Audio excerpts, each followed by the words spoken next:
Welcome to No Better Death, the podcast that knows while you can die no better death than your own, that doesn't mean we can't take a look for the unusual and the noteworthy in the deaths of others. Each episode will take an in-depth look at some out-of-the-ordinary deaths and the events surrounding them. This show will contain explicit language and graphic details. I'm your host, Sick Grayson.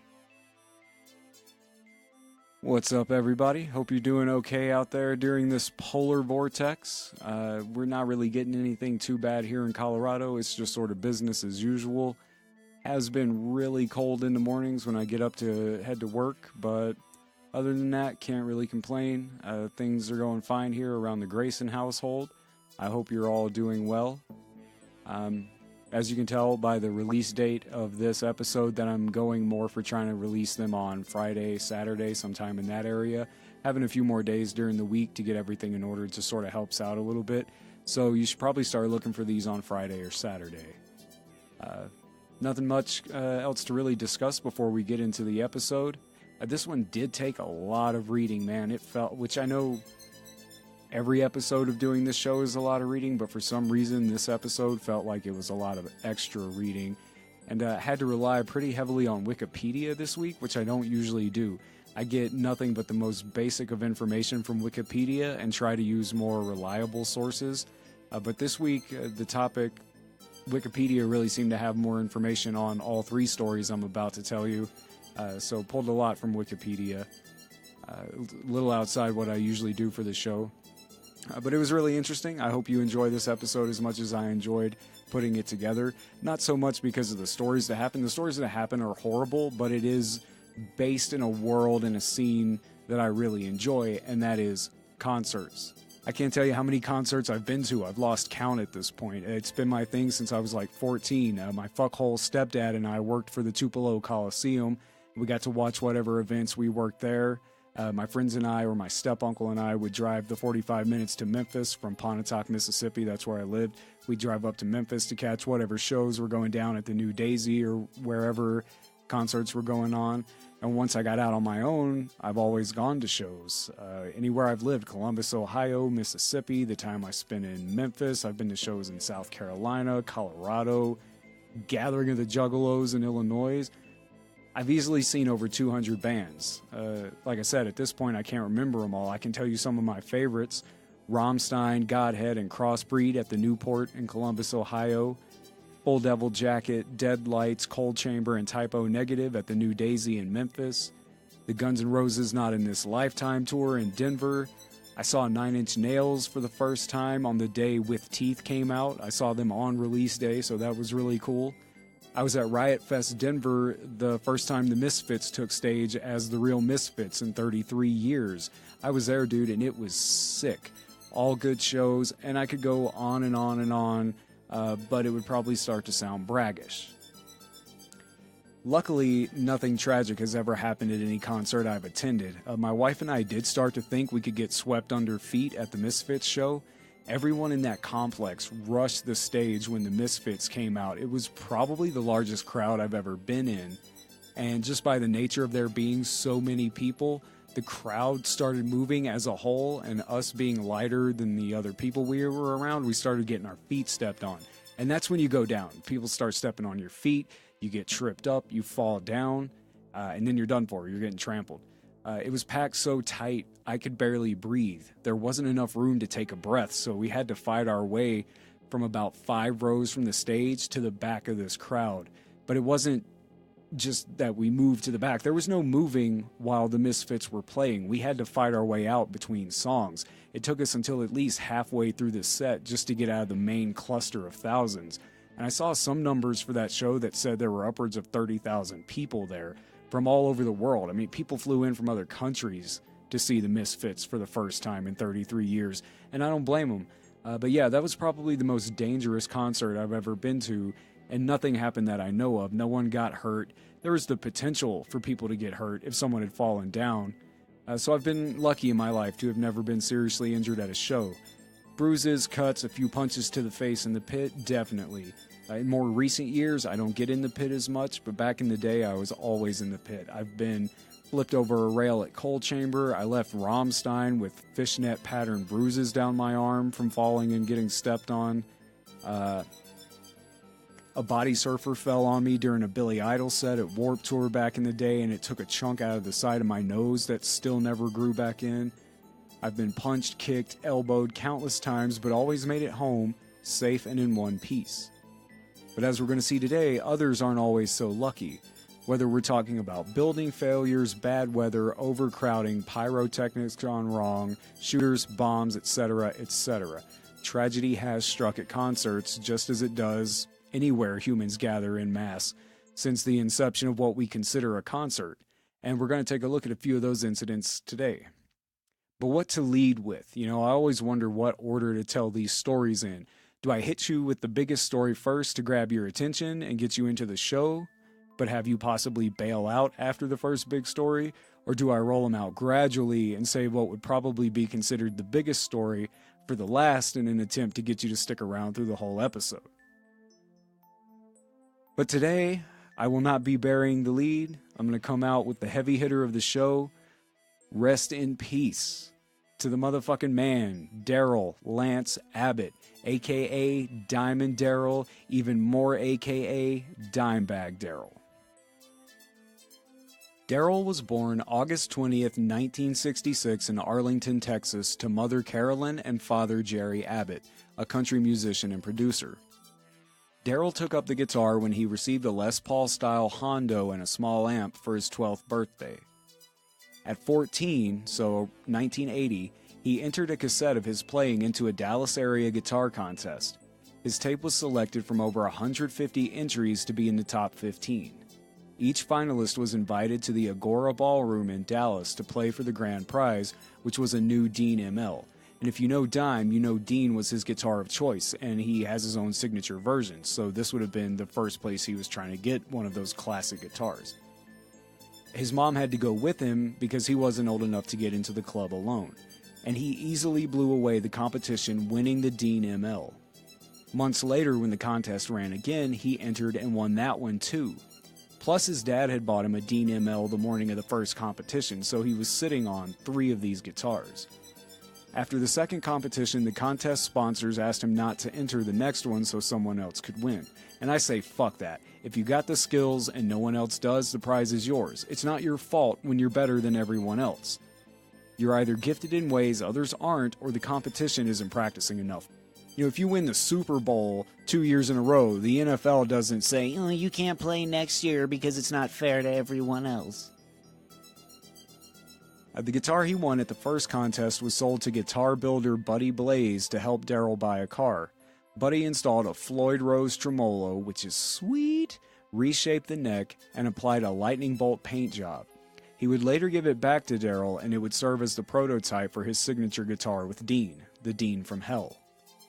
His influences included Eddie Van Halen, Tony Iommi of Black Sabbath, Pete Willis of Def Leppard, Joe Satriani, and Billy Gibbons of ZZ Top, but above all, Ace Frehley of Kiss. And that guy has inspired almost all of your favorite guitarists. Whether you like Kiss or not, you owe Ace Frehley a thank you for inspiring your favorite guitarist. And here's where I got schooled putting this episode together. A lot of the stuff I didn't know. I've always been a Pantera fan, but I didn't know how far back and how many lineup changes there had actually been. In 1981, Darrell, taking the moniker Diamond Darrell, formed Gemini, then changed the name to Eternity, then to Pantera. With his brother Vinnie Paul on drums, and a lineup that changed a bit in the early formation of the band, with the first solid lineup including Terry Glaze on vocals, Rex Brown on bass. The band was a metal glam outfit that released 3 albums, Metal Magic, Projects in the Jungle, and I Am the Night. And I've never heard of any of the first 2 names of the band or these 3 albums, nor this vocalist. After the 3rd album, the band began to shed the glam and really lean into the metal part. And this didn't sit well with Terry, who left and was replaced with Phil Anselmo. And I didn't know about this either. Around this time, Dave Mustaine of Megadeth asked Dimebag to join his band, but turned down the offer when Dave refused to hire Vinnie as the drummer. Pantera released the album Power Metal in 1988, and what many consider to be the first solidification of their groove metal sound with Cowboys from Hell in 1990. Vulgar Display of Power would come in 1992, followed by 1994's Far Beyond Driven. Oh, dude, this is like taking a walk down the path of my childhood right now. The release of Far Beyond Driven was about the time we would see Darrell's moniker change from Diamond to Dimebag. Also around this time, despite their rise to success, tensions were mounting between the band members and Phil Anselmo due to his drug use. In 1996, they released The Great Southern Trendkill, and in 2000, they released Reinventing the Steel. In 2001, the band went on hiatus while Phil worked on Superjoint Ritual and Down, two other great bands. If you've never heard them, go check them out. And this caused a rift within the band as Pantera was kept waiting for Phil to be available, and they eventually said fuck it and broke up in 2003. Dime and Vinny would go on to form Damage Plan with Halford guitarist Pat Lockman on vocals and Bob Zilla on bass. And I do know Bob comes into play again with Hell Yeah, which was a supergroup comprised of Vinny on drums, Chad from Mudvayne on vocals, and Tom from Nothing Face on guitar. Damage Plan released Newfound Power in February 2004. This would be the band's only release. Vinny did say in a 2016 interview that there were 5 tracks recorded for the second album, but they weren't finished and are basically just his drums and Dime's guitars. No clarification on if they had bass tracks or not, but there were no vocals. Vinny had thought about having some of Dime's favorite singers, such as Chris Cornell and Rob Halford, do vocals for the tracks, but didn't have time to do it due to working with Hell Yeah. Woulda, shoulda, coulda. As you know, not only is Dime dead, but Vinny's no longer with us either, and neither is Chris Cornell. So, between 1996 and 2004, Dime, Vinny, and Rex worked with David Allan Coe on a project called Rebel Meets Rebel, which was released in 2006. And if you don't know who David Allan Coe is, he's an old-school outlaw country artist. I've actually seen him, too, on what was probably one of the weirdest lineups I've ever been to. Birmingham, Alabama. It was David Allan Coe, Dope on their first major tour, opening for Kid Rock on the American Badass tour. I think that was around 2000, 2001, somewhere in there, 2000, 2001. Anyway, Dimebag would not live to see the release of Rebel Meets Rebel. On December 8, 2004, the 24th anniversary of the murder of John Lennon, Damage Plan was on the Devastation Across the Nation tour with Shadows Fall and The Haunted, playing Alrosa Villa in Columbus, Ohio. A crowd of about 250 people who had paid $8 a ticket. Try finding a ticket that cheap nowadays. 250 people were in attendance, and it sat through local openers Volume Dealer and 12 Gauge, in addition to Shadows Fall and The Haunted. 90 seconds into Damage Plan's set, a 25-year-old former Marine piece of shit pussy that we'll only refer to as Fuckface. I'm not giving him a name in this story, so get ready to hear the word Fuckface a lot. Fuckface jumped on stage, drew a 9mm Beretta M9, and shot Dimebag in the head as many as 5 times. At first, the crowd thought it was part of the act, but as Fuckface kept shooting, everyone realized this wasn't staged. Firing a total of 15 shots, Fuckface killed 3 other people. Jeff Mayhem Thompson, Damage Plan's head of security, was killed trying to subdue him. Audience member Nathan Bray was killed while performing CPR on Jeff and Dimebag, and venue employee Aaron Hawk was also shot. 7 more were wounded, including Damage Plan's drum tech John Brooks, who was shot 3 times trying to disarm Fuckface, and tour manager Chris Paluska, and another audience member who jumped in front of the other band members was shot protecting them. Police were called at 10:15 p.m. and arrived at 10:18. 7 officers came through the front entrance of the venue and 1 through the back door behind the stage. Fuckface only saw the 7 officers coming from the front. He had his gun to drum tech John Brooks' head, about to pull the trigger when the 8th officer, James Nagemeyer, armed with a 12-gauge shotgun, fired 1 round of buckshot into Fuckface's fucky face, killing him instantly. Good thing, too, is this guy still had 35 rounds of ammo left. As police officers and detectives flooded Alrosa Villa on December 8th, Vinny Abbott escaped into Damage Plan's tour bus. He climbed into Dimebag's bunk and wept. Early speculation about motive suggested that the shooter, who was once a fan of Pantera, might have turned to violence in response to the breakup of the band or the public dispute between Darrell and Anselmo, but these were later ruled out by investigators. In VH1's documentary Behind the Music, Damageplan sound engineer Aaron Barnes stated that after shooting Dimebag, Fuckface was looking for Vinnie Paul, possibly planning to murder him too. Another conjecture was that Fuckface believed Darrell had stolen a song that he had written.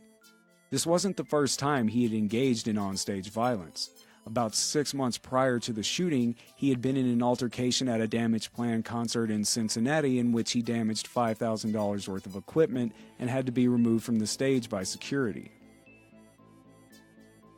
He had been seen hanging out in the club's parking lot while the music pounded inside. A construction worker from Marysville, Ohio, a blue-collar suburb 25 miles northwest, he had stood 6 feet 3 and weighed more than 250 pounds. He wore thick glasses and a Columbus Blue Jackets hockey jersey over a hooded sweatshirt. "Hey man, why aren't you watching the show?" a fan asked him. "I don't want to see no shitty local bands," he said. "You can at least go inside and stay warm." "No man, I'm gonna wait for Damageplan." Club manager Rich Cautella pegged him as a harmless hanger-on, one without a ticket. "He was just a crazy fan trying to talk to the members of the band," Cautella said. "One of my guys who helps to set up the bands eventually told him to leave." Instead, as Damageplan took the stage, he jumped a 6-foot-high fence and rushed into the club through a side door.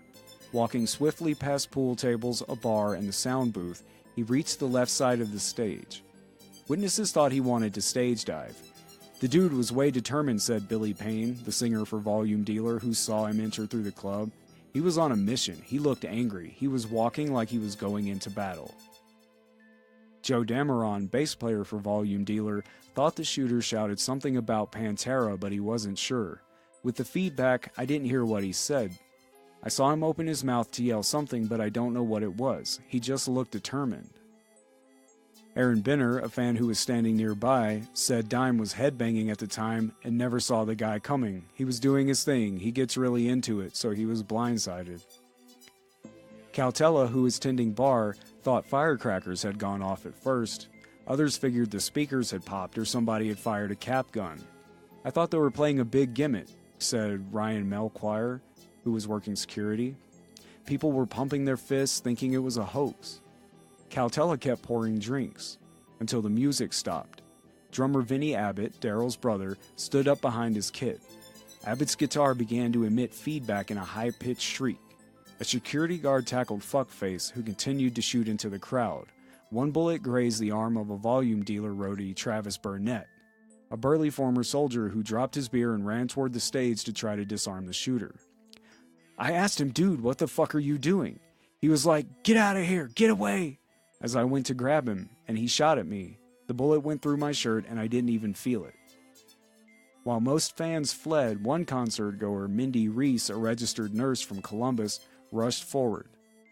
"I said, 'Fuck this, I'm a nurse, he needs help.' I did chest compressions for 15 to 20 minutes. I kept saying, 'Dimebag, come on, please stay with me.'" But he was already near death by the time paramedics arrived. According to people in Marysville, Fuckface was troubled but not prone to violence. He enlisted in the Marines in 2002 but left the Corps for unknown reasons 18 months later. After that, he worked on construction sites, in an oil change shop, and as a landscaper. He also played offensive guard for Lima Thunder, a local semi-pro football team. On the team bus, he could often be found with his headphones on, listening to Pantera. In November of the previous year, he was arrested for driving with a suspended license. By then, according to friends who talked to the Columbus Dispatch, he had changed. He had begun talking and laughing to himself. He told a friend that Pantera had stolen his songs and that he was going to sue them.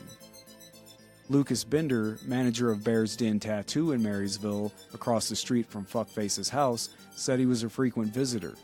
"He got a tattoo on his right or left forearm, a big custom-designed tribal," said Bender.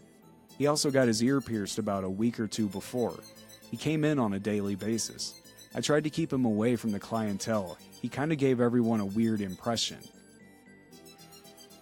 Bender also says that Fuckface had told him he'd left the Marines due to mental problems, was taking medication, and may have been bipolar.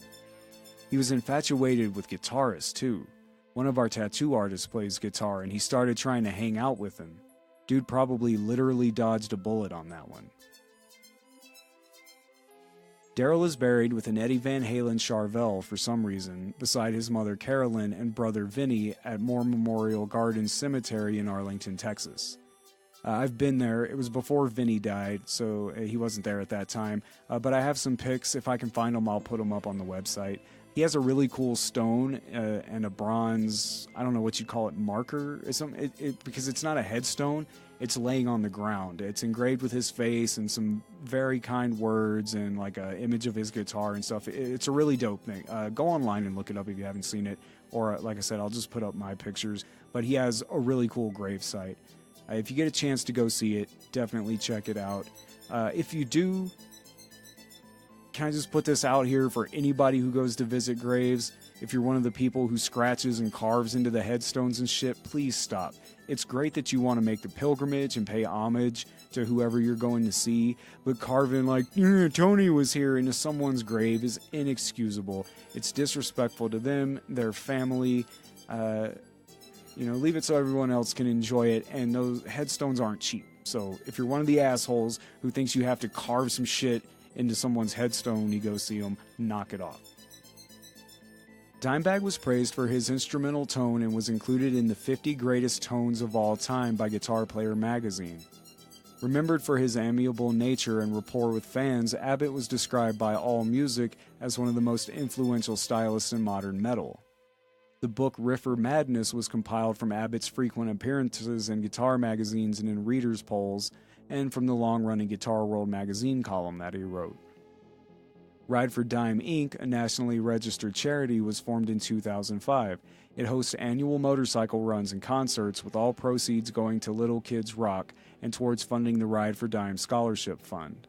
Ride for Dime is the only charity recognized and supported by the Abbott estate. I never know what to say about this one. I didn't know all the details going into it, but now that I do know all the details, it feels even more senseless and pointless. It doesn't even say if the guy that shot him could play guitar or ever wrote a song. So very, very unlikely that this dude ever even wrote a single song for Pantera to steal. And if you're going to go after someone from Pantera, why specifically Dime and Vinny? Why not go after Phil Anselmo? Which, not saying he should have done that. I'm just saying, why pick those two specifically? It doesn't make any sense to me. Just way too young in his life, too. Dimebag still had a lifetime of things he could have done with music. I don't even want to think about what kind of legacy he could have left if he had been given the opportunity to live his whole life. He was just so talented, and with his brother by his side, they were unstoppable. I don't think I've ever done this for anyone or any story we've ever covered, but I think I'm going to do just a few seconds of silence here for Dimebag, and then we'll get on to the next story.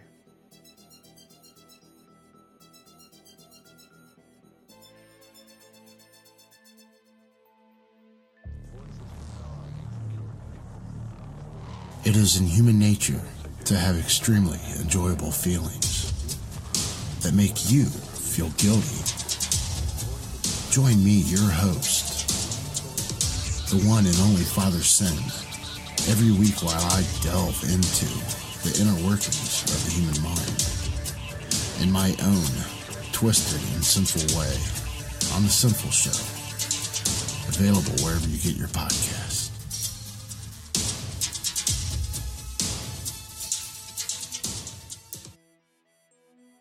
All right, up next, and I'm probably going to be showing my age a little bit here, we're talking the Station Nightclub Fire of 2003. Do you remember the band Great White? My, once bitten, twice shy, baby. Great White. Well, if you don't, you're like 12 years old, and you shouldn't be listening to the show any damn way. I remember, because I was born in 1980s, and hair metal was one of my first exposures to rock music. You want to know the first rock song I ever heard? I was 8, and the video for Def Leppard's Pour Some Sugar on Me came on TV during one of the short stints that my family actually had cable, probably stolen, and I was hooked immediately. Shortly thereafter, I heard Guns N' Roses for the first time, and that was it. I was a headbanger. To this day, I still think Guns N' Roses is the greatest band of all time. But yeah, I do go back to the hair metal days, so I definitely remember Great White. In 1977, vocalist Jack Russell met guitarist Mark Kendall and formed a band that changed names like 3 times between 77 and 79. In 79, Jack was arrested for shooting a maid in a home he was attempting to rob and was sentenced to 8 years in prison, leaving Mark to keep the band going. And it did go through some lineup changes, another name change, but all that's kind of irrelevant because Jack got out in 18 months just as George Lynch's band Exciter was stealing Mark's new vocalist. The lineup at the time, Mark, bassist Don Costa, and drummer Tony Richards voted 2-1 to let Jack back into the band. Not that it would matter because those two would be gone soon enough, replaced by drummer Gary Holland and bassist Lauren Black. Their manager at the time, Alan Niven, who had overseen the release of Motley Crue's debut album, suggested that the band be called Great White after some kid at a show referred to Mark as Great White because of his white hair, white guitar, white jumpsuit, and white shoes. So the guitarist was just whited out, and that's how they got the name Great White. The band recorded a 5-song demo released on Alan Niven's label Aegean. Alan convinced local LA stations to play some of the songs, putting them into rotation, and before long their shows went from crowds of 100 or so to over 1,000. Their upward trajectory as an unsigned act culminated in a headlining gig at Six Flags Magic Mountain, where they played to over 6,000 people in 1983.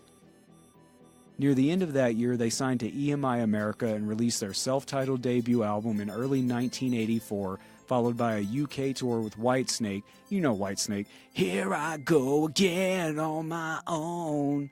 And a US-Canada tour with Judas Priest. Lineup changes, blah blah, signed with Capitol Records, released Once Bitten in 1987, and that is the album that catapulted them into 80s hair metal success. They followed up with 1989's Twice Shy, which had their biggest hit, and I sang a line from that earlier. Fun fact, the song is actually a cover song originally done by Ian Hunter. They received a Grammy nomination, and the album went double platinum. Between 1990 and 1992, they released 2 more albums and kept touring around the world with bands such as Scorpions and Kiss. They left Capitol Records in 1993, released a record on Zoo Records in 94, and another on Imago Records in 1996. Why the label jumping? Because grunge. Nirvana killed hair metal, and most of the bands didn't fare well. They had to take shit deals at shittier labels just to get an advance to pay for studio time, then toured their asses off trying to pay whatever they owed the label and hopefully cover touring expenses to maybe have $1 or $2 left to buy more hairspray. They released another album in 1999, toured with Rat, Poison, and LA Guns, then broke up in 2000. Most people seem to have bailed because of Jack Russell's drug use. In 2002, Jack and Mark, both being broke and having failed solo projects, agreed to tour as Jack Russell's Great White using Jack's solo band with Mark on guitar, playing mostly old Great White hits with some of Jack's solo stuff sprinkled in, and I believe they're actually on tour now or will be soon. I know they're playing a gig at the venue a few blocks from my house sometime this year. I won't be in attendance. Anyway, the tour was more or less successful and they decided to add extra dates for 2003. And this is where we get to the story of the Station nightclub fire, the 4th deadliest nightclub fire in history. The fire started just seconds into the band's opening song, the 1991 hit Desert Moon, when pyrotechnics set off by their tour manager Daniel ignited flammable acoustic foam around the stage by the drummer. The pyrotechnics were cylindrical devices that produce a controlled spray of sparks. Daniel had used 3 of them to spray sparks 15 feet for 15 seconds. 2 were at 45-degree angles with the middle one pointing straight up. The flanking devices became the principal cause of the fire. The acoustic foam was installed in 2 layers with highly flammable urethane foam above polyethylene foam, the latter being difficult to ignite but releasing much more heat once ignited by the less dense urethane. Burning polyurethane foam instantly develops opaque, dark smoke along with deadly carbon monoxide and hydrogen cyanide gas. Inhaling the smoke only 2 to 3 times would cause rapid loss of consciousness and eventually death by internal suffocation. The flames were initially thought to be part of the act. The song's music video clearly shows flames blazing around the musicians, and this was playing on a screen in the back, so it looked like the flames to the side of the stage matched the video that was being played behind them. Only as the fire reached the ceiling and smoke began to bank down did people realize it was uncontrolled. 20 seconds after the pyrotechnics ended, the band stopped playing and lead vocalist Jack Russell calmly remarked into the microphone, "Wow, that's not good." This sounds like something I'd say. The building's burning down. I'm like, oh, that's not good. In less than a minute, the entire stage was engulfed in flames, with most of the band members and entourage fleeing for the west exit by the stage. By this time, the nightclub's fire alarm had activated, and although there were 4 possible exits, most people headed for the front door through which they had entered. The ensuing stampede led to a crush in the narrow hallway leading to that exit, quickly blocking the exit completely and resulting in numerous deaths. A total of 462 people were in attendance, even though the club's official license capacity was 404. 100 people lost their lives and 230 were injured, with about 200 of them being permanently maimed and disfigured, either from burns, smoke inhalation, thermal trauma, or trampling. Among those who died in the fire were Great White's lead guitarist Ty Longley and the show's MC, local radio DJ Mike Gonsalves. There's reason to believe that Longley and Gonsalves tried to salvage equipment during the early stage of the fire and lost valuable time to escape before dense toxic smoke made breathing near impossible. Longley is believed to have initially made it out of the building but then re-entered in an attempt to rescue his guitar. Furthermore, a number of survivors later stated that a bouncer stopped people trying to escape via the stage exit, stating that the door was for the band only. The fire from its inception was caught on videotape by cameraman Brian Butler for WPRI-TV of Providence, and the beginning of that tape was released to national news stations. Butler was there for a planned piece on nightclub safety being reported by Jeffrey Derderian, a WPRI news reporter who was also a part owner of the station nightclub. WPRI-TV would later be cited for conflict of interest in having a reporter do a report concerning his own property. The report had been inspired by the E2 nightclub stampede in Chicago that had claimed 21 lives only 3 days earlier. At the scene of the fire, Butler gave his account of the tragedy. It was that fast. As soon as the pyrotechnics stopped, the flame had started on the egg crate backing behind the stage and it just went up the ceiling, and people stood and watched it, and some people backed off. When I turned around, some people were already trying to leave and others were just sitting there going, "Yeah, that's great." And I remember that statement because I was like, this is not great. This is the time to leave. At first there was no panic. Everybody just kind of turned. Most people still just stood there. In the other rooms, the smoke hadn't gotten to them. The flame wasn't that bad. They didn't think anything of it. Well, I guess once we all started to turn toward the door and we got bottlenecked into the front door, people just kept pushing. And eventually everyone popped out of the door, including myself. That's when I turned back. I went around back. There was no one coming out of the back door anymore. I kicked out a side window to try to get people out of there. One guy did crawl out. I went back around the front again, and that's when you saw people stacked on top of each other trying to get out the front door, and by then the black smoke was pouring out over their heads. I noticed when the pyro stopped, the flame had kept going on both sides. And then on one side, I noticed it came over the top, and that's when I said, "I have to leave." And I turned around. I said, get out, get to the door, get to the door." And people just stood there. There was a table in the way at the door, and I pulled that out just to get out of the way so people could get out easier. And I never expected it to take off as fast as it did. It was so fast. It had to be 2 minutes tops before the whole place was black smoke. Thousands of mourners attended a memorial service at St. Gregory the Great Church in Warwick on February 24th to remember those lost in the fire. Following the tragedy, Governor Donald Calciari declared a moratorium on pyrotechnic displays at venues that hold fewer than 300 people. 5 months after the fire, Great White started a benefit tour, saying a prayer at the beginning of each concert for the friends and families affected by the incident and giving a portion of the proceeds to the station family fund. In 2003 and again in 2005, the band stated they had not performed the song Desert Moon since the tragedy. "I don't think I could ever sing that song again," said Jack Russell. While guitarist Mark Kendall stated, "We haven't played that song. Things that bring back memories of that night we try to stay away from. And the song reminds us of that night. We haven't played it since then and probably never will." By 2009, however, the band had resumed performing the song.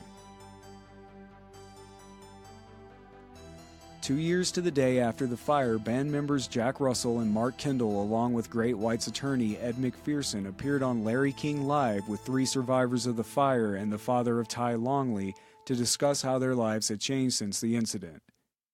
Following the fire, Great White split into 2 separate groups, one led by Russell and the other by Kendall. Neither version of the band performed in any of the 6 New England states for over a decade. Russell's group made its first New England appearance 12 years later at a harvest festival in Mechanic Falls, Maine, August 2015. The site of the fire was cleared and a multitude of crosses were placed as memorials left by loved ones of the deceased. On May 20th, 2003, non-denominational services began to be held at the site of the fire for a number of months. Access remains open to the public, and memorial services are held each February 20th. In June 2003, the Station Fire Memorial Foundation was formed with the purpose of purchasing the property to build and maintain a memorial. In September 2012, the owner of the land, Ray Villanova, donated the site to the SFMF. By April 2016, $1.65 million of the $2 million fundraising goal had been achieved and construction of the Station Fire Memorial Park had commenced. The memorial dedication ceremony took place on May 21, 2017. In the days after the fire, there were considerable efforts to assign and avoid blame on the part of the band, the nightclub owners, the manufacturers and distributors of the foam material, and the pyrotechnics, and the concert promoters. So basically, everyone was trying to sue everybody that could possibly be involved, and with good cause. Through attorneys, the club owners said they did not give permission to the band to use pyrotechnics. Band members claimed they had permission. A National Institute of Standards and Technology investigation of the fire under the authority of the National Construction Safety Team Act, using computer simulations with FDS and a mock-up of the stage area and dance floor, concluded that a fire sprinkler system would have contained the fire long enough to give everyone time to exit safely. However, because of the building's age, built in 1946, and size, many believe the station to be exempt from sprinkler system requirements. In fact, the building had undergone an occupancy change when it was converted from a restaurant to a nightclub, and this change dissolved its exemption from the sprinkler law, a fact that West Warwick fire inspectors never noticed. On the night in question, the station was legally required to have a sprinkler system but did not.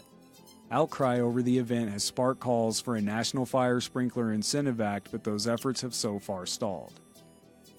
On December 9, 2003, brothers Jeffrey A. and Michael A. Derderian, the 2 owners of the station nightclub, and Daniel M. Bishile, Great White's road manager at the time of the fire, were each charged with 200 counts of involuntary manslaughter, 2 per death, because they were indicted under 2 separate theories of the crime: criminal negligence manslaughter, resulting from a legal act in which the accused ignores the risks to others and someone is killed, and misdemeanor manslaughter, which results from a petty crime that causes a death. The brothers pleaded not guilty to the charges, while Bishile pleaded guilty. The Derderians were fined $1.07 million for failing to carry workers' compensation insurance for their employees, 4 of who died in the fire. The first criminal trial was against Great White's tour manager, Daniel. The trial was scheduled to start May 1, 2006, but Bishile, against his lawyer's advice, pled guilty to 100 counts of involuntary manslaughter on February 7, 2006, in what he said was an effort to bring peace. On May 10, 2006, State Prosecutor Randall White asked that Bishile be sentenced to 10 years in prison, the maximum allowed under the plea bargain, citing the massive loss of life in the fire and the need to send a message. Speaking to the public for the first time since the fire, Bishile appeared remorseful during his sentencing. Choking back tears, he made a statement to the court and to the families of the victims. For 3 years, I've wanted to be able to speak to the people that were affected by this tragedy, but I know that there's nothing I can say or do that will undo what happened that night. Since the fire, I have wanted to tell the victims and their families how truly sorry I am for what happened that night and the part that I had in it. I never wanted anyone to be hurt in any way. I never imagined that anyone ever would be. I know how this tragedy has devastated me, but I can only begin to understand what the people who lost loved ones have endured. I don't know that I'll ever forgive myself for what happened that night, so I can't expect anybody else to. I can only pray that they understand that I would do anything to undo what happened that night and give them back their loved ones. I'm so sorry for what I have done, and I don't want to cause anyone any more pain. I will never forget that night, and I will never forget the people that were truly hurt by it. I am so sorry. Superior Court Judge Francis J. Darrigan Jr. sentenced Basile to 15 years in prison with 4 to serve and 11 years suspended, plus 3 years probation for his role in the fire. Darrigan remarked, "The greatest sentence that can be imposed on you has been imposed on you by yourself." Under this sentence, with good behavior, Basile would be eligible for parole in September 2007. Judge Darrigan deemed Basile highly unlikely to reoffend, which was among the mitigating factors that led to his decision to impose this sentence. The sentence drew mixed reactions in the courtroom. Many of the families believed that the punishment was just. Others had hoped for a more severe sentence. On September 4, 2007, some families of the fire's victims expressed their support for Basile's parole. Leland Hoisington, whose 28-year-old daughter Abby was killed in the fire, told reporters, "I think they shouldn't even bother with a hearing, just let him out. I just don't find him as guilty of anything." The State Parole Board received approximately 20 letters, the majority of which expressed their sympathy and support for Basile, some going so far as to describe him as a scapegoat with limited responsibility.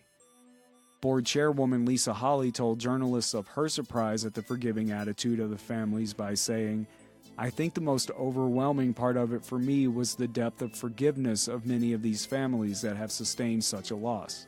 Dave Kane and Joanne O'Neill, parents of the youngest victim, Nicholas O'Neill, released their letter to the board to reporters, and it said, "In the period following this tragedy, it was Mr. Basile alone who stood up and admitted responsibility for his part in this horrible event. He apologized to the families of the victims and made no attempt to mitigate his guilt." Others pointed out that Basile had sent handwritten letters to the families of each of the 100 victims and that he had a work release position in a local charity. On September 19, 2007, the Rhode Island Parole Board announced that Basile would be released in March 2008. He was released March 19th. As reported by the Associated Press, he didn't answer any questions and was quickly whisked away in a car. Following Basile's trial, the station's owners, Michael and Jeffrey Derderian, were scheduled to receive separate trials. However, on September 21, 2006, Superior Court Judge Francis Darrigan announced that the brothers had changed their pleas from not guilty to no contest, thereby avoiding a trial.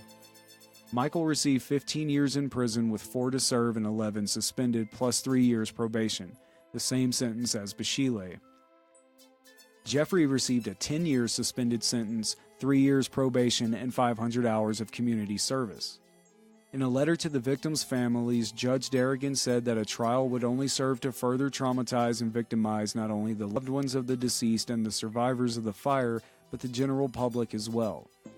He added that the difference in the brothers' sentences reflected their respective involvement with the purchase and installation of the flammable foam. Rhode Island Attorney General Patrick C. Lynch objected to the plea bargain, saying that both brothers should have received jail time and that Michael should have received more time than Basile. In January 2008, the parole board decided to grant Michael an early release. He was scheduled to be released from prison in September 2009, but was released June 2009 for good behavior.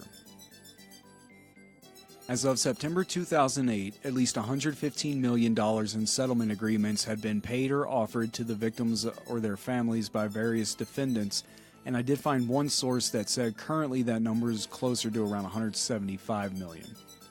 Everyone from the club, the band, the town, the manufacturer of the foam, pretty much everyone that could be sued was sued, and these families and victims have been paid something for their loss. which, as we've seen in previous stories, doesn't always happen like it should. But for once, here we see someone paying up some amount that isn't a complete insult.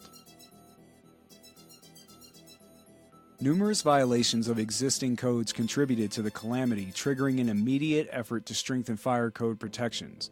Within weeks of the disaster, an emergency meeting was called for the National Fire Protection Association Committee handling code for assembly occupancies. Based upon its work, tentative interim amendments were issued for the National Standard Life Safety Code in July 2003. The tentative interim amendments, or TIAs, required automatic fire sprinklers in all nightclubs and similar locations with 100 or more occupants, plus additional crowd manager personnel, among other things. These TIAs were subsequently incorporated into the 2006 edition of the NFPA 101, along with additional exit requirements for new nightclub occupancies. It's left for each state or local jurisdiction to legally enact and enforce the current code changes. So they changed, as far as the national fire standards, they got that updated to try to keep some stuff like this from happening again, but it's up to each state or town to decide how to enforce that. So even though it's been changed on the national level, if the people at the town or the local police or fire department, whoever's responsible for enforcing this, doesn't enforce it, it's really no good, which was the original problem to begin with. They changed this thing from a restaurant to a nightclub, and whenever they reclassified it, no one at the fire department or at the local level noticed, oh hey, now that this is classified as this type of establishment, you need to have a fire sprinkler in here.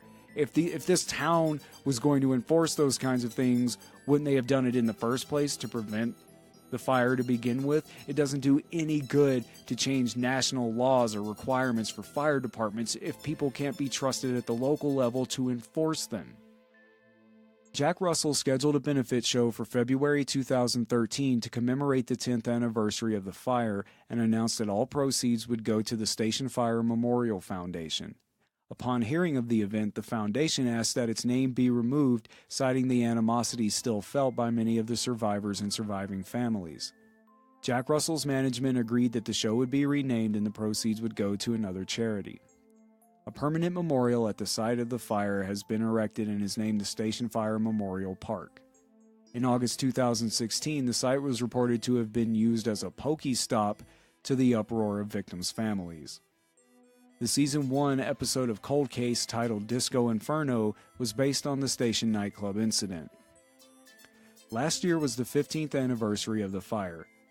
There are a few articles out there that recount the tragedy with commentary and updates from its victims, fire responders, etc., and if you're interested in that, I encourage you to go Google them, check them out, but for the sake of brevity, I'm not going to cover the more recent articles on the show. And that is the story of the station nightclub fire. And with that, we're going to go to 5 fast facts about concerts. And these aren't so much facts about concerts in general as it is just short quips about specific concerts and bands. 1. In 1971, a crazed fan shot a flare gun towards Frank Zappa and his band during a concert in Switzerland. The resulting fire injured several audience members, melted the band's equipment, and destroyed the venue. This incident was the inspiration for Deep Purple's Smoke on the Water. 2. Nina Simone, age 12, at her first concert debut at a classical recital, refused to play until her parents were allowed to sit in the front row where they sat originally before being told to move to the back to make way for white people. 3. Ryan Adams was once requested to play Summer of '69 at a concert. Ryan then ordered the lights be turned on, found the fan who made the request, paid him $30 cash as a refund for the show, and ordered him to leave, and said he wouldn't play another note until the guy was out. 4. Weird Al's parents both died on the same day of carbon monoxide poisoning. Only hours later, he performed a concert and started by saying, "Since my music had helped so many of my fans through tough times, maybe it'll work for me as well." 5. In 1957, Elvis asked his audience at a Seattle concert to please rise for the national anthem. He picked up his guitar, leaned in, shook his hips, and began playing his biggest hit, "You Ain't Nothing But a Hound Dog," and the crowd went wild. a 15-year-old Jimi Hendrix was in the audience. And that is the 5 fast facts about concerts. Moving on to story number 3, we get in the way back and head to Cincinnati, Ohio, December 3rd, 1979. We're talking about The Who. Now, The Who were a little before my time, and I've never really listened to their music. I don't even know if I could name a song by The Who. And for a guy that knows his music, this is a massive blind spot. Self-inflicted, really. In the digital age, I could just go on YouTube and listen to their stuff. But I've made it this far without it, and I'm just fine. So at this point, it's more like a record. If I give in now and listen to The Who, I lose the record. It's kind of like how I didn't watch Star Wars until I was 30. It never really came up, and I've always been more of a Star Trek person, so I never got around to seeing them. And at a certain point, having not seen Star Wars became a record. Like I was the only person on the planet who hadn't gotten around watching them, and if I gave in, I'd lose my record. But my wife found the gold VHS box set at a pawn shop for 50 cents and had me watch them, and I was immediately in love. Not sure why she wanted me to watch them. She doesn't even like Star Wars, but getting off topic here. Point being, I've never listened to The Who. I understand they're this legendary band, and I lose cool points for not being familiar with their stuff, but I'm just keeping it real. I'd rather lose cool points than lie and be like, yeah, guys, I totally love The Who. I do know their drummer, Keith Moon, is supposed to be a badass on the beats, but that's about it. However, even without knowing their music, I did know about this incident, and if you don't, you're about to get shooled. Yes, shooled. As always, I gotta give you the history. I'm not going to get into the minutia of the details. These guys have a pretty detailed backstory that would be way too long for one episode, so I'm just going to give you a general overview for those who may not know, and then into the dead stuff. The Who formed from the ashes of a previous band, the Detours, in 1964 with singer Roger Daltrey, guitarist-singer Pete Townsend, drummer Keith Moon, and bassist John Entwistle, who sounds like he'd be a Harry Potter character. Professor Entwistle will be taking over potions this year. Considered one of the most influential rock bands of the 20th century by everyone but me, they've sold over 100 million records. Their influences included a bunch of bands I've never heard of that sound like 1950s greaser gangs that race each other in the town square on Saturday nights. And with the help of some nepotism, the band already had a management deal and were playing regular gigs by the time they transitioned from the Detours to The Who. Through the Detours in the first year as The Who, the band played cover songs at venues such as social clubs and whatnot, but were encouraged by new managers to write their own material. Around this time, Pete accidentally broke the headstock of his guitar on a low ceiling during a show. Angry, he smashed the guitar on stage, grabbed another, and kept playing. Fans returned the next week hoping to see more of the pointless smashing of gear, which don't smash gear, man. If you're so baller you can just trash a guitar, you could also just give that guitar to an aspiring musician in the crowd that can't afford one. You know what I'm saying? I've never understood the point of trashing gear. Anyway, the audience wanted more gear smashing the next week, so Keith trashed his drum set on stage, and this, simple things, man, simple things, this really helped boost their reputation as a hard act with a live show that had to be seen. In late 1964, Pete debuted his first song, the Kinks-inspired classic I Can't Explain, which was very quickly sold to Decca Records and became popular on pirate radio stations, which landed them a performance on the TV show Ready, Steady, Go. I Can't Explain was followed by Anyway, Anyhow, Anywhere. Both singles hit the UK top 10. This didn't sit well with Daltrey, who by all accounts sounds like a domineering asshole that didn't want anyone in the band to be friends with each other.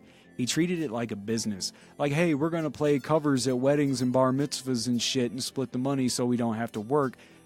But everyone else was leaning towards pop/rock success with original material.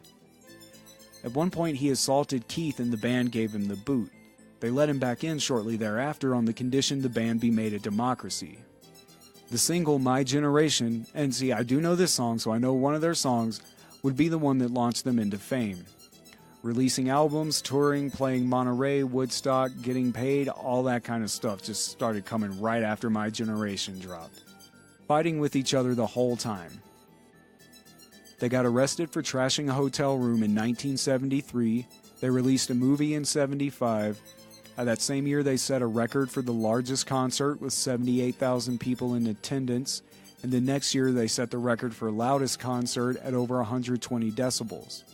They took most of 77 off while Keith Moon got fat and really into drugs and began recording the album Who Are You in January 1978. That album would be released August of that year, and they would start touring for it in September.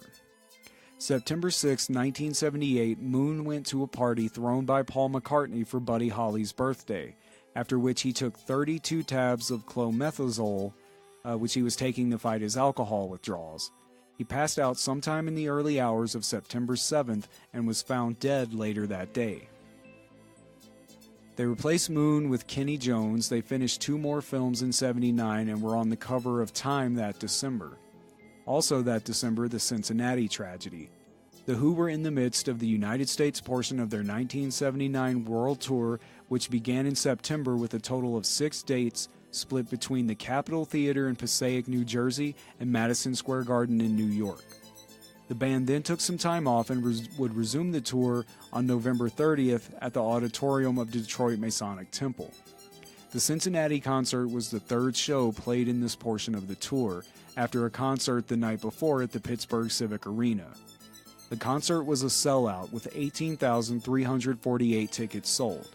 The majority of these seats, over 14,000 of them, were unassigned general admission tickets that were first come, first served. Yes, GA seating. I know thee well, it's the cheapest tickets in the house. A few hours before the show, a sizable crowd had already gathered outside the front of the arena. Around 7,000 people were there by 7 p.m. An entry to the arena was through a series of individual doors along the front of the building, as well as a few doors at each side. The doors weren't opened at the scheduled time, causing the crowd to become increasingly agitated and impatient. During this time, The Who undertook a late sound check, and some members of the crowd mistakenly believed that the concert was starting. People in the back began to push toward the front, and this is around 7:15. Only 2 doors were opened rather than all the doors at the front of the building, so the crowd pushing from the back, trying to go into 2 doors, you get a bottleneck, and what happened with the fire we just talked about, and what happens in any other scenario we've discussed where a mass crowd tries to run through a narrow escape. People get trampled. 11 people were unable to escape the dense crowd pushing toward them and died by asphyxiation and injuries sustained when being trampled. 26 other people reported injuries. The concert went on as planned, with the band members not being told of the tragedy until after the performance, and that's fucked up. Someone should have told them, but hey, had they not gone on, someone would have lost money, right? And we can't have that. The following night, a lengthy segment on the tragedy aired on the CBS Evening News with Walter Cronkite examining violence at rock concerts. Guitarist Pete Townsend was interviewed by CBS News correspondent Martha Tichin, comparing crowd reactions at concerts to football and boxing matches, calling them high-energy events.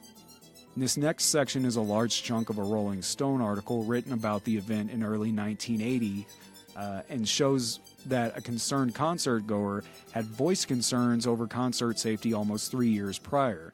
Unfortunately for this guy, those concerns went unheard.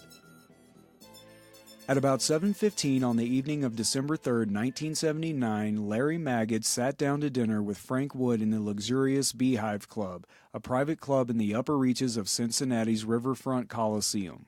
Wood, who is general manager of the city's premier rock station, WEBN-FM, remarked to Magid, who is head of Electric Factory of Philadelphia, one of the country's leading rock promoters, that the crowd streaming onto the Coliseum floor far below them for that evening's Electric Factory promoted Who concert seemed to be quite orderly. A happy crowd, he said, not at all like the rabble that had disrupted previous Chainsaw concerts there, like the Outlaws fighting crowd in Led Zeppelin's Mob. The crowd below them was sprinting to get as close as possible to the stage in the grand tradition of festival or unreserved seating. By agreement of the Coliseum management, the Electric Factory, and The Who, mostly general admission tickets had been sold, supposedly 3,578 reserved seats in the lodges at $11 each, and 14,770 general admission tickets at $10 each. A few of those thousands of young people, the youngest known was 4 years old, had blood on their shoes as they ran happily down the concrete steps to the pit, the seatless area in front of the stage where the true fanatics stand throughout the show, but no one noticed. Some of the people who paused, dazed, beside the green and white pizza stand just past the 9 turnstiles at the main entrance had no shoes on at all, and some had lost other bits of clothing. But other than that, inside the hall, it just seemed to be business as usual, the familiar ragtag rock and roll army staggering into the hall after 5 or 6 hours of waiting outside in the cold for the doors to open and keeping warm and happy with herbs and beer and wine and each other. Maggot and Wood continued their leisurely dinner. They still had plenty of time before The Who would come on, which would actually be about 20 minutes after the scheduled starting time of 8 p.m., because the band would be preceded by clips from the film Quadrophenia. Cal Levy, who runs Electric Factory's Cincinnati office, cruised the aisles. Things looked okay to him. He had noticed at about 1:30 that afternoon that a large crowd was congregating around the main entrance, 2 banks of 8 glass doors each situated in a large V. Levy had found Coliseum Operations Director Richard Morgan and asked him to put into effect a special security procedure they sometimes used, which was to station guards at ramp entrances and allow only ticket holders onto the plaza at the main entrance, thus eliminating the gate-crashing element. The Coliseum's entry level, the concourse and plaza, is reachable only by a bridge from adjacent riverfront stadium where most people park and by ramps from the street level. There were no police on the spacious plaza at 1:30. Levy suggested to Morgan that some should be there. 16 arrived at 3 p.m., and by 4 p.m. there were 25. The Coliseum hires off-duty police to patrol the outside, and for security within the Coliseum, they employed guards from the Cincinnati Private Police Association. At about 6:30, Lieutenant Dan Minkus, who headed the 25-man detail outside, decided that the 8,000 or so people who were now packed around the banks of doors were beginning to present a problem. The doors weren't scheduled to open until 7, but the crowd could hear The Who conducting its sound check and wanted in. It was 36 degrees, and the wind coming off the Ohio River made it feel much colder. Minkus later said he told Levy and Morgan to open some doors. Levy told him the doors couldn't be opened till the sound check was over. Minkus was also told there weren't enough ticket takers. Morgan, as is the case with all Coliseum employees, has no comment. At 7 p.m., The Who left the stage. No one inside the Coliseum knew that while they ate dinner and conducted business as usual and waited until the appointed time to admit the animals just outside those front doors, the horror had already begun. A horror under a full moon. A horror of chilling magnitude that will probably never be fully explained. On June 28, 1976, a young man named Richard Klopp sat down to his typewriter in his apartment on Auburn Avenue in Cincinnati. He was slow to anger, but he was angry. That morning he had gone out bright and early to buy tickets to see Neil Young and Stephen Stills at the Coliseum. He got to Ticketron an hour ahead of time because he wanted good seats, only to find that tickets were sold out because they had gone on sale 3 days before the date advertised by Electric Factory. Klopp was already unhappy about the last 2 Electric Factory shows he'd been to, so he just said, "By God, I'll send them a concerned citizen letter." Man, wasn't that such a cute time in America when you got mad about something, you could just say, "I'm gonna write a letter and someone will respect me." Try that shit now.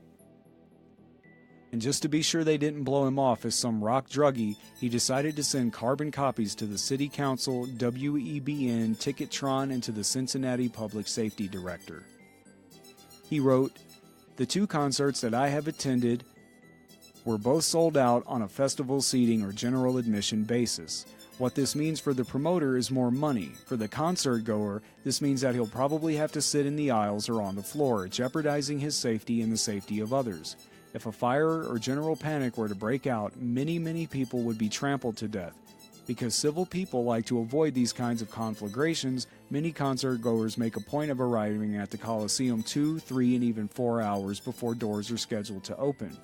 At the Paul McCartney concert, for example, I arrived at 5:30, 2 hours before the doors were to open.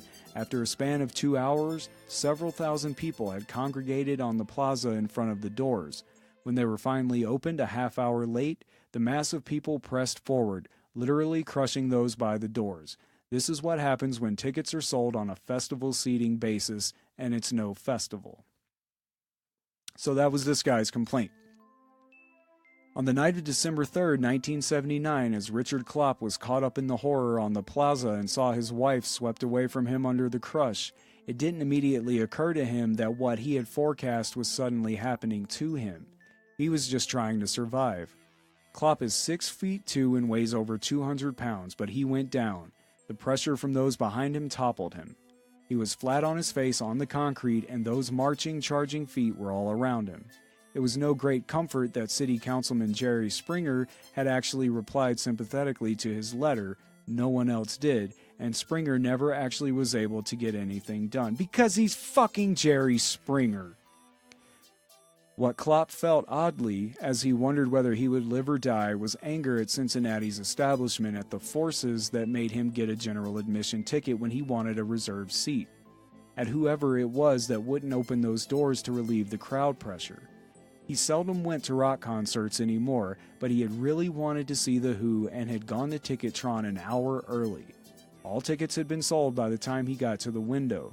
He saw scalpers buying 100 tickets each. Klopp ended up paying $60 for tickets for himself and his wife. Again, though, try getting 2 tickets to a decent show under $60 these days. Unless it's a small band, it's not gonna happen. I understand the ticket was only supposed to be $11, but $30 for a ticket to see a legendary band is still not a bad deal. You don't even want to know how much I had to pay to get my wife a ticket to Gorillaz, or how much we've paid for 9 Inch Nails tickets before. It was in triple digits. I'll say that much. You want to complain because you had to pay $60 for 2 tickets. He had gotten to the plaza at about 2:40 that afternoon because he wanted to be sure they got good seats. He had brought a book with him to read. That book, Structuralist Poets by Jonathan Kohler, was still in his right hand as he lay on the concrete. Someone miraculously helped him to his feet, and he was back in the crush, his arms pinned to his sides. At one point he was within 5 feet of a closed door, but he had no control over his movement. At times his feet were off the ground. Despite the cold, he was drenched in sweat. He couldn't breathe. See, this is how I felt at that Misfits show, man. He and everyone around them had their heads tilted straight back, their noses up, trying to get some air. He noticed that an actual steam, a vapor, was rising off the crowd in the moonlight. He would later be angered to read that it was a stampede because to him it was a concentration of too many people in too small a space with nowhere to go but forward. People in the back were yelling, 1, 2, 3, push! But they didn't know people in the front were falling. There was little noise. Some people tried to calm those who were panicking. Some shouted, stay up or you're gone. Some chanted, open the fucking doors! The forward crush continued and pressed up against those closed doors. The crush had started at around 6:15 and ground on for an hour and a half or so. Klopp noticed that there were actual human waves swaying like palm trees in a hurricane. He saved his life by seeking out the eye of the hurricane, and he was swept out of the crush. He couldn't find his wife. He ran to the first policeman he saw and shouted, what are you doing? People are getting trampled up there. The policeman looked at him and asked, what do you do for a living? Klopp replied, almost in shock, working on a PhD in language. The policeman said, well, you just used a dangling participle. Klopp, caught up in the absurdity, said, I think I know more about language than you do. The policeman smiled. Well, don't tell me how to do my job then. Klopp lost his temper. People are getting hurt. The policeman said, well, we can't do anything. Klopp finally got inside and found his wife. This is why I couldn't be a cop. I would probably be this cop, someone talking to me, and I'll just be like, yeah, you just used a double negative. You're obviously an idiot and have no clue what you're talking about in regards to anything in life. Be gone. And 11 dead bodies, which is why I never applied to be a police guy. And also, they're all assholes. A few feet away, Mark Helmkamp was pleading with a policeman to do something. He said to the cop, here, take my ID and bust me for false information if you don't believe me. He said the policeman told him to move along. A day later, Helmkamp was still furious. I was greatly disturbed by WCPO-TV's depiction of us as a drug-crazed mob. There were too many people and just 2 doors open. It was an incredible bottleneck. It was a slow squeeze, not a stampede. I was stuck in it for 45 minutes. I went down twice and wasn't sure that I would make it. I saw guys with blue lips. They couldn't get any oxygen.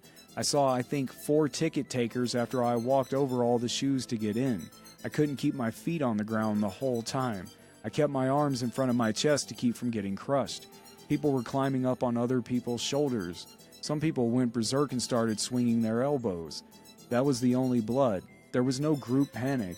After I saw the dead people, it sunk in. Dead. Just dead. It pissed me off to see Uncle Walter Cronkite blaming us for this. The doors were officially opened at 7:05 according to eyewitnesses. 4 doors out of the 16 were open and 2 of those were closed and blocked at times by guards with billy clubs. From where he was in the crowd, Phil Sheridan saw only 1 door open. It looked like they attempted to open more, but the crowd was so tightly packed it was useless. I was maybe 15 rows of people back staring at this door, and it hung like about 6 inches open, and they finally sprung it open, and that's all I remember till I got inside. I could see people smashed up against the doors that weren't open.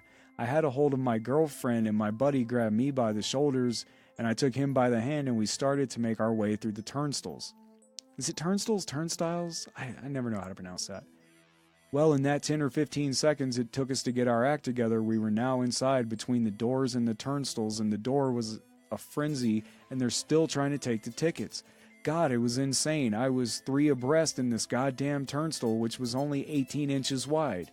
People were getting hurled in and shoved through them, and the ticket takers were still saying, "Hey, where's your ticket?" The initial rush came at about 6:30 because that's when people smelled blood, you know, the magic hour. They're finally going to open the doors for us. There was a continuous pushing until 7, and then the doors opened shortly after that. God, this one girl, it must have been 20 minutes before the door opened, and all of a sudden, I feel a tug on my arm. It's this girl, and her head was at my waist, and she said, "Excuse me, my feet are back there somewhere." She was horizontal. I went back out to look for my friends. I saw, and this is after the show started, which was about 8:20, I saw the same scene. It was still crazy. It was crazier between the outside doors and the turnstiles than it was outside, because by then people were really going for broke. I found my friend Bill, and he said he saw people going over the tops of the doors. He saw bodies piled in front of the door, and people were going over them and around them any way they could. At about 9, I saw more waves of people. I looked outside and saw what must have been thousands of dollars worth of personal articles strewn everywhere. These terrible piles of shoes trapped in that chain-link fence behind the turnstiles. I wonder about the kinds of injuries that weren't reported. The 25-man police force outside finally found the first body at 7:54. So these people could have been dead for almost an hour, just laying there on the ground getting walked over because they were too impatient to go in orderly and the venue had waited too long to open other doors. After the ambulances and the fire department and the fire chief and the mayor and the city safety director and the flying squad from the Academy of Medicine and additional police and TV crews and everybody else got there, god damn, it's a parade, they finally understood that this was serious. Cincinnati proper put on its serious face. TV crews were asking onlookers if drugs and alcohol hadn't caused this stampede. And Mayor Ken Blackwell, it was his first day on the job. This isn't the kind of thing you want to go down your first day on any job, right? Was summoned from his dinner with House Speaker Tip O'Neill and said it looked to him like this awful tragedy had been caused by festive seating.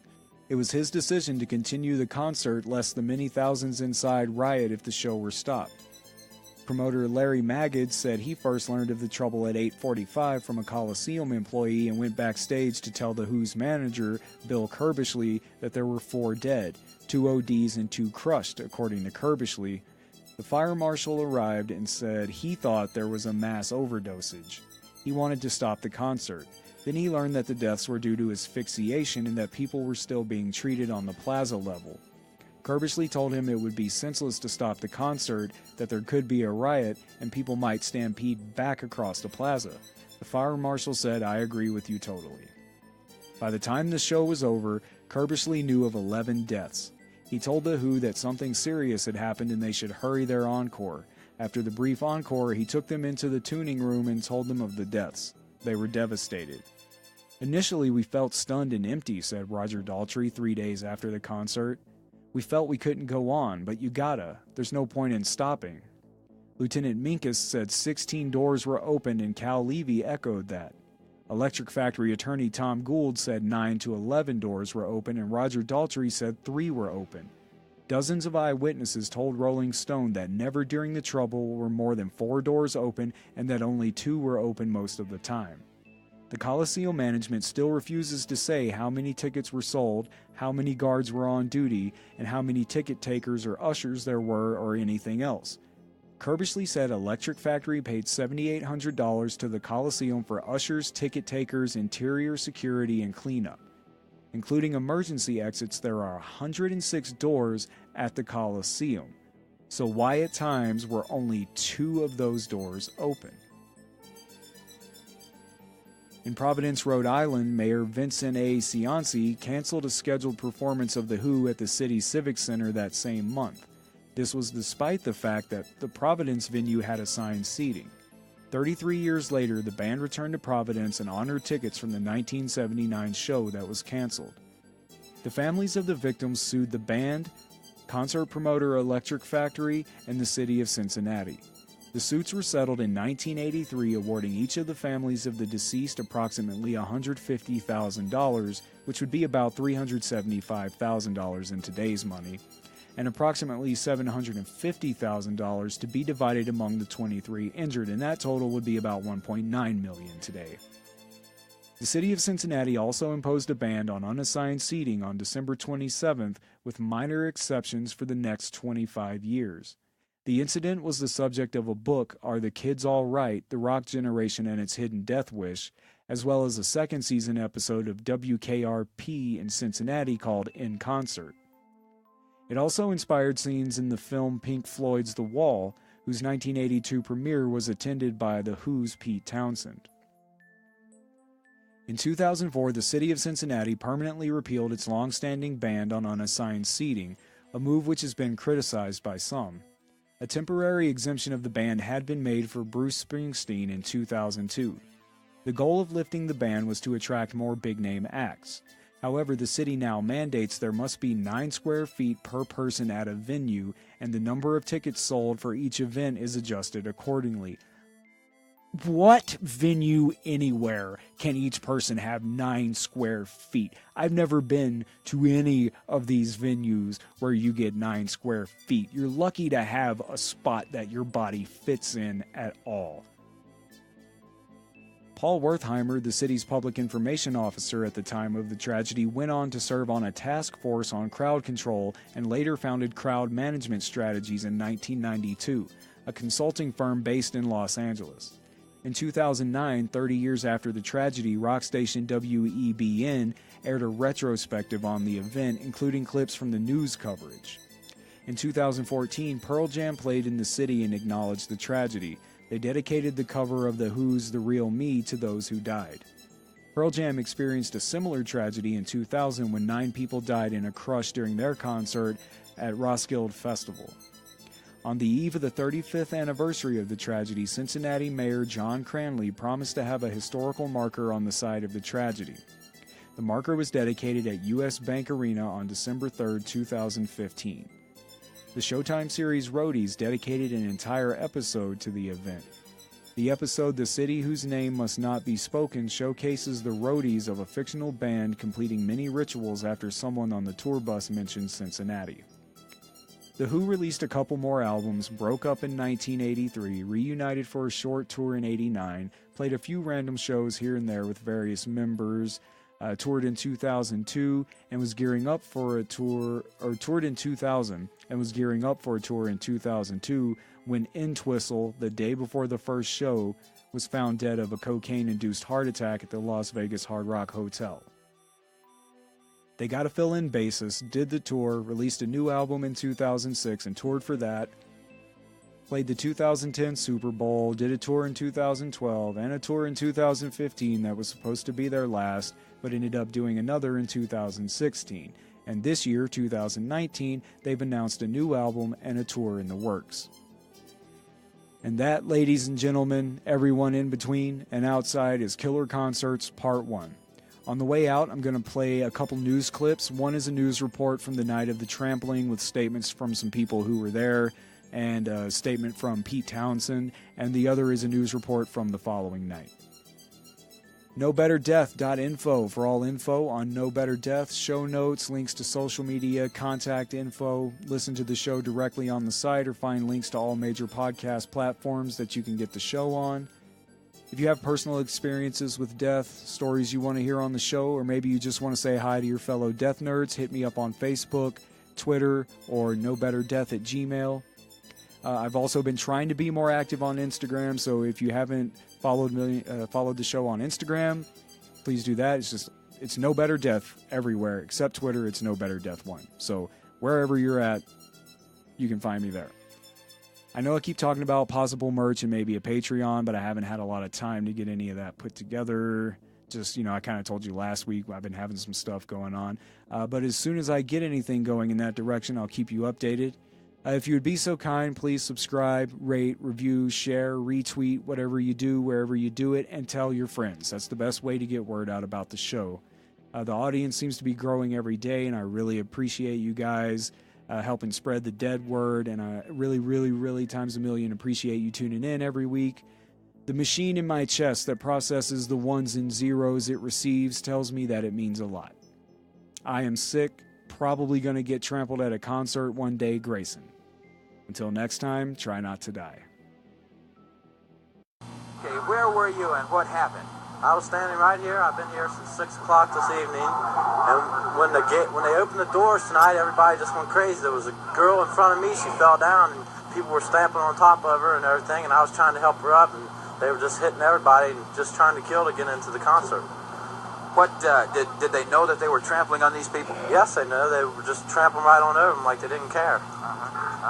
And what happened to you personally during this? They were hitting me and pushing me down. I was trying to help the girl up, and I was getting stamped on too, but I managed to get away from all the people and stand back up. And I lost my ticket, and now I can't get in the concert tonight. What did you feel when all of this started happening? I felt that they were going crazy. They wanted to kill to get in to see the Who. And the girl that was on the ground, she was bleeding and everything. She was screaming. I was trying to help her up, and nobody cared. They just let her lay there. Okay, thank you. I really didn't think I would make it. I was really lucky because I knew there was a lot of people way back in the center of the crowd that just laid there and they didn't have a chance. I think if I was any further back in the crowd, I wouldn't have made it. We're just shattered, and the whole band is shattered. We just feel helpless at the moment. There doesn't seem to be anything we can do about last night. I just hope to hell it doesn't ever happen again. What do you think caused that mess in Cincinnati? Do you have any thoughts on it? Well, from what we didn't say anything last night to anybody because we didn't know any facts. I feel that it seems that there are only 3 entrances for people to get into the hall, and it just obviously inadequate. And when you get 4,000 or 5,000 people queuing up to get in, and people are falling down in the front, people at the back don't know. It's kind of domino effect. They all start going over. I think that's probably the main reason. The type of festival seating is it? No, this is a common thing in rock and roll. I don't know whose idea it is. I mean, you must understand that we're artists. I mean, all that side of it is usually the decisions there are taken by the city hall or the promoter. I don't know. I think it's the city actually, and it's a common thing in rock and roll. I mean, we've played the Silver Dome in Detroit and filled it with 76,000 people, festival seating, and nobody came out with a bruise. So I don't really feel that is the problem. I really don't. And the night before in Pittsburgh, same seating, great crowd. I mean, it looks like a mess when you're looking at it, but those kids are just boisterous. They're bouncing about, you know. When did you hear about what happened last night? What was your first inclination of what had taken place? We finished our act on Won't Get Fooled Again, and we came off and we were asked to do a short encore because they had problems. And by the look on my manager's face, I knew something was serious had happened. But I mean, I thought it was drug overdose or something, you know. And then when we did a very short encore, and we came off and he told us. I mean, we didn't know prior to the show at all. For thousands of parents undoubtedly in the tri-state last night, it was concern throughout most of the evening until they found out that their youngsters did make it home safely from that concert by The Who at Riverfront Coliseum. The ending, however, was not as fortunate for a number of them. 11 young persons died. Today the meetings go on. The plaza has been cleaned up now, but last night it was total chaos at the Coliseum. Here's a report now on the happenings from Eyewitness 12's Joanne Moore. A standing room crowd came to Riverfront Coliseum last night to see the popular rock group The Who. But before many of the young fans could get in, there was tragedy. A crowd of 5,000 to 6,000 people tried to squeeze through 3 doors. 11 people were crushed. We have a partial list of the dead. One name is still being withheld at this hour. They are Karen Morrison, aged 15, Cincinnati. 15-year-old Jacqueline Eckerly of Cincinnati. 18-year-old Peter Bowes of Wyoming. Connie Burns of Miamisburg, Ohio. 17-year-old Brian Wagner of Fort Thomas, Kentucky. Tiva Ladd from Newtown. David Heck of Highland Heights, Kentucky. James Warmoth of Franklin. Walter Adams Jr. of Dayton, Ohio. And 19-year-old Steve Preston of Finneytown. As for the injured, at least 10 people were taken to area hospitals, treated and released. We also have a list of those admitted. But for those who survived the crush, it was a nightmare they won't forget for a long time. People were on top of one another. People were stepping on one another. People have bruises. People have broken bones. People were bleeding. People were throwing up. And the crowd would not move back. It was a mob. Everybody had to fight for their life. It was just, if they would have opened some more doors, you know, it would have been all right. You got here at 7 o'clock then when the doors opened. You were already here. I was here at 4:54. Oh, you were here at 4:54. The doors open, I understand, at 7 o'clock. Yeah. What was the crowd like then behind you? Were you near the door? When I got here that early, there was only like about 200, 300 people at the door.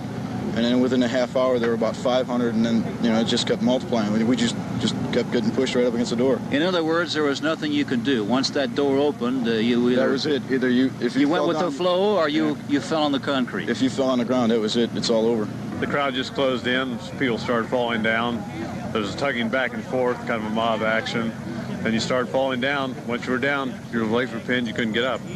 And according to police, it went something like this. Early in the afternoon, a small crowd began to gather on the Coliseum Plaza. Many there early to take advantage of non-reserved, festival-style, first-come, first-served seating. But by 7 o'clock, the crowd had grown to thousands, punching and shoving. People were knocked off their feet, glass doors broken. At 7:30, police began wading through the crowd. In about half an hour, they began finding bodies. Fire and police paramedics tried desperately to save the injured, but it was no use. When it was over, officials tried to figure out why. As the doors opened, the kids can see that, and they all just started to push. It was just one massive wave of pushing. You could actually see the kids, they'd push and they'd kind of fall back and push again. So any that might have fallen in the front were just trampled. How many doors are there at the Coliseum? I really would have no idea. I would imagine there are at least 50. But they would open only 3. They only open so many just as a matter of controlling the crowd. If our experience has been the more doors you open, the more problems you have. It's just such a rush of people that they tend to overwhelm a lot of doors being open. Who decided to open 3 doors only? As far as I know, that's Coliseum management. And then through the night, parents and friends of the dead had the dreadful task of identifying the bodies of loved ones.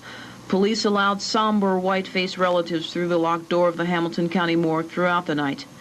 But today is a new day. City officials are promising to find answers for questions like, why did this happen? And how can it be prevented next time? The first step, a meeting between Mayor Ken Blackwell and the safety director.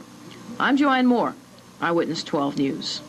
The repercussions from this one will undoubtedly be felt for some time to come. There will be, they say, an official statement from the Riverfront Coliseum officials a bit later on just what happened.